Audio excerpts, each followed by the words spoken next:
Fantatsika moa zany fa ny gouvernement dia namoaka ilay daty fifidianana ny fafito ny volana novambra sy ny fasimbifolo ny volana desambra.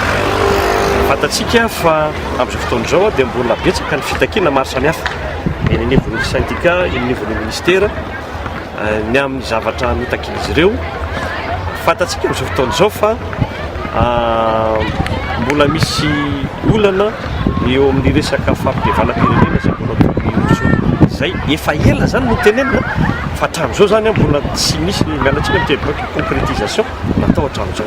Mivoaka nefa le datim-pifidianana. Ny datim-pifidianana hitantsika io dia ao anatin'ny fahavaratra ny fidirana faharoa, zany hoe ny fasimbifolo ny volana desambra. Mazava ho azy fa hiteraka olana sahady ho an'ny fifidianana ho avy io datim-pifidianana io. Izay zany no antony hanehoana hevitra aloha androany ny amin'ny hoe hahemory ny fifidianana. Zany hoe tsy hoe tsy atao ny fifidianana fa hahemory any amin'ny mahitany mihitsy raha azo atao io fifidianana io satria hanjary hiteraka krizy indray raha ao anatin'ny fahavaratra. Fantatsika ingeny mikimaky mialatsiny rehefa tonga ny fanangonana ny vato toerana lavitra nefa dia fahavaratra nanaovana azy dia izay no antony hanehoanay amin'ny vahoaka malagasy amin'ireo fikambanana maro samihafa eny fa na dia ireo communauté internationale izay hitanareo amin'izao fotoana izao aseho zany hoe andeha aloha mba hiroso amin'ilay dinika ahafahana mandinika inona zavatra tokony atao mba alohan'ny anomboantsika ny fifidianana.